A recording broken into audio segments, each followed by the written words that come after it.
গুরুদেব, আপনি কি ক্লাসিক্যাল এবং কোয়ান্টাম ফিজিক্সের পরিপ্রেক্ষিতে শিবতত্ত্ব বিশ্লেষণ করে দেবেন? শিবতত্ত্ব হল সাম্মাম বোনাম অফ হোল ক্রিয়েশন। তুমি জানো, কোয়ান্টাম ফিজিক্স হিসেবে আমরা বলি সব কিছু হলো তরঙ্গ। শিবতত্ত্ব হলো সাধারণ তরঙ্গ। তরঙ্গের ক্ষেত্রে প্রাচীন ঋষিরা বলতেন তরঙ্গ দু ধরনের। একটি হলো প্রচলিত তরঙ্গ বা সাধারণ তরঙ্গ, আরেকটি হলো বিশেষ তরঙ্গ। বিশেষ তরঙ্গ হলো পরিবর্তিত রূপ সাধারণ তরঙ্গের। সামান্য স্পন্দন, স্পন্দন মানে তরঙ্গ। শিবকে বলা হয় সামান্য স্পন্দন। প্রচলিত তরঙ্গ হলো সমস্ত অস্তিত্ব, এবং পৃথিবী, জল, অগ্নি, আকাশ, যে কোনো বস্তু যা তুমি উপলব্ধি করো দেখবে সেগুলোকে বলা হয় বিশেষ তরঙ্গ। সুতরাং বিশেষ স্পন্দন কিন্তু সাধারণ স্পন্দনের মতন জরুরি নয়। চন্দ্রযান, গগনযানের বিজ্ঞানী এসেছেন, তিনি বৈজ্ঞানিক দৃষ্টিকোণ থেকে শিবতত্ত্বের বিষয়ে কিছু প্রশ্ন করছেন, আমি তার উপর কথা বলছি। বিশেষ তরঙ্গ বা বস্তু এবং সাধারণ তরঙ্গ বা মূল তরঙ্গ, সাধারণ তরঙ্গকে বলে শিবতত্ত্ব। সুতরাং শিবতত্ত্ব ছাড়া অন্য কোনো তত্ত্বের কোনো অস্তিত্বই থাকতে পারে না। যেমন জায়গা ছাড়া বস্তু থাকতে পারে না, সেই জন্য শিবকে বলা হয় আকাশ, চিদাকাশ। চিদাকাশ হলো চেতনার জায়গা, যেখানে অন্য সমস্ত কিছু থাকে। এমনকি তুমি যদি শিব থেকে দূরে থাকতে চাও, এটা অসম্ভব, কারণ অস্তিত্বটাই হলো শিব। গুরুদেব, পদার্থবিজ্ঞানীরা নোট করেছেন একটি পরমাণুর সম্ভাব্য ঘনত্বের ক্ষেত্রের সঙ্গে শিবের নৃত্যের একটা সাদৃশ্য। ক্ষুদ্র পারমাণবিক কণা এবং শিবের নৃত্যের মধ্যে কি সম্পর্ক? শিবের 108টি নৃত্যের ভঙ্গি আছে।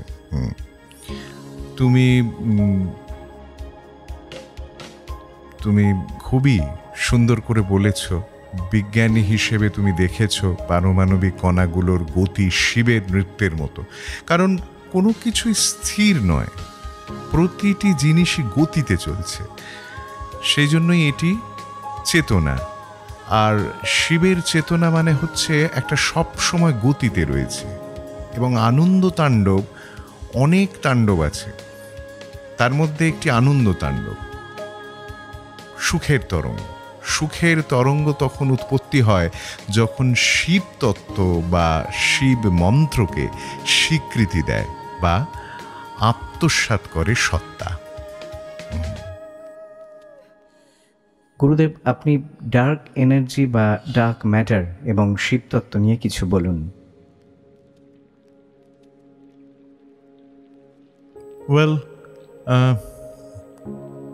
ডার্ক ম্যাটার এবং ডার্ক এনার্জি নিয়ে ঋগ্বেদে সুক্তা আছে, যাকে বলা হয় নাসাদিয়া সুক্তা।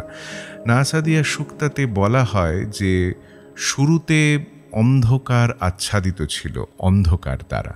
একে মানুষ বুঝতে পারত না, ভাবতো এটা কি। যখন জার্মান পণ্ডিত ম্যাক্স মুলার ভারতে আসেন, তিনি ছিলেন একজন যিনি প্রথম অনুবাদ করেছিলেন বেদকে ইংরেজিতে। তিনি তখন বলেছিলেন তিনি বুঝতে পারছেন না ডার্ক ম্যাটারটা কি।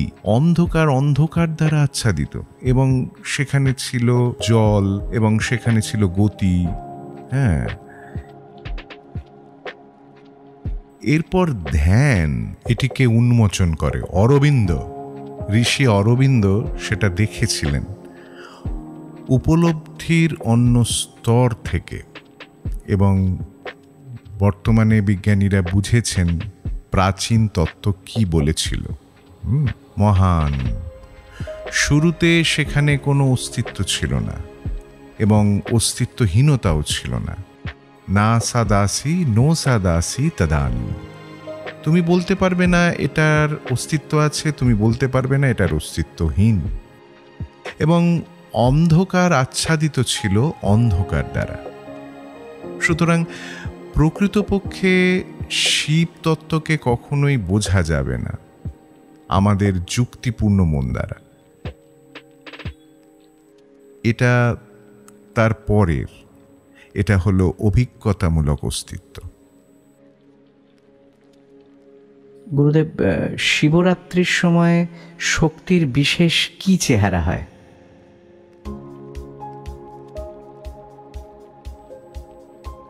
শিবরাত্রি প্রকৃতপক্ষে 12টি শিবরাত্রি আছে। প্রতি মাসে একটি করে শিবরাত্রি হয় নতুন চাঁদের শুরুতে, কিন্তু এটা মাঘ মাসে হয়, যেটা কিনা বিবেচনা করা হয় খুবই বিশেষ হিসেবে। এই দিন তুমি বসে ধ্যান করো, ওম নমঃ শিবায়া জপ করো, এটা খুবই উপকারী কারো আধ্যাত্মিক উত্তরণের জন্য। সুতরাং মহাশিবরাত্রিতে ধ্যান খুবই প্রাণবন্ত, শক্তিশালী, এবং তুমি অনুভব করবে গভীর সম্পর্ক জীবনের সঙ্গে।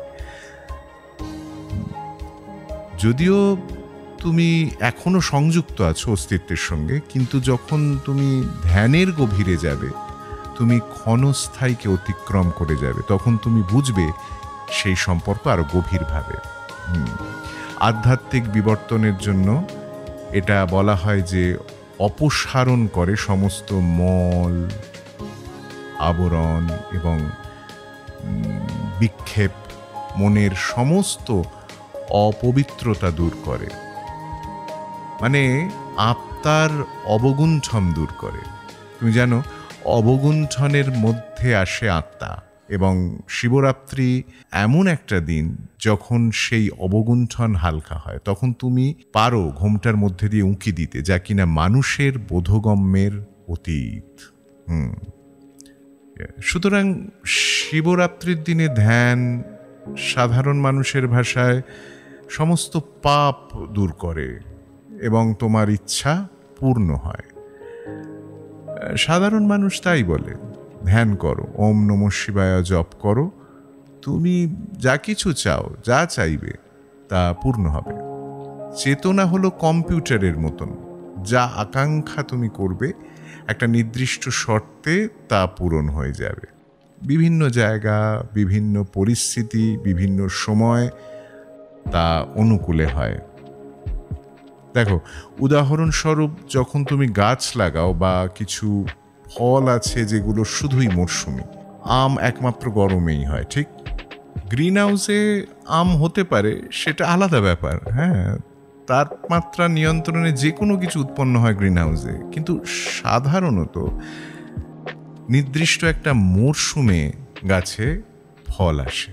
ঠিক তেমনি কিছু উৎসব, নবরাত্রি, শিবরাত্রি, এগুলো সেই সময় যখন আমাদের প্রার্থনার ফল পাওয়া যায়, আকাঙ্ক্ষা ফলে পরিণত হয়। এটা প্রাচীন বিশ্বাস এবং এমনটাই হয়ে আসছে বহু বছর বছর ধরে। গুরুদেব, দেবী যখন জন্ম নেন দক্ষর কন্যা হয়ে, তখন তিনি শিবের পত্নী ছিলেন না, কিন্তু যখন তিনি হিমবানের কন্যা পার্বতী, তখন তিনি শিবের পত্নী। পার্থক্যটা কি? দেখো, পুরাণের কথা একদিক দিয়ে দেখলে হবে না, সমস্ত পুরাণের অনেক গভীর অর্থ আছে, অনেক দিক থাকে এর মধ্যে, নানা পথ দিয়ে দেখা যেতে পারে একে। একটা বিষয় স্থির, শিব এবং শক্তি বিচ্ছিন্ন হতে পারে না। যদি বিচ্ছিন্ন হয় তাহলে সেখানে সমস্যা, হ্যাঁ। সেই জন্য তারা একে অপরের অংশ, এবং এই আপাত দূরত্ব বা পার্থক্য শুধুমাত্র বোঝার জন্য। বস্তুকে বোঝা শক্তি থেকে অনেক আলাদা। বস্তু এবং শক্তি কখনোই বিচ্ছিন্ন হতে পারে না, কিন্তু সাধারণভাবে বোঝার জন্য অন্য স্তরে, ক্লাসিক্যাল কেমিস্ট্রি লেভেলে আমরা বুঝি এগুলো সব আলাদা বস্তু, কিন্তু কোয়ান্টাম ফিজিক্স অনুযায়ী সেখানে কোনো পার্থক্য নেই।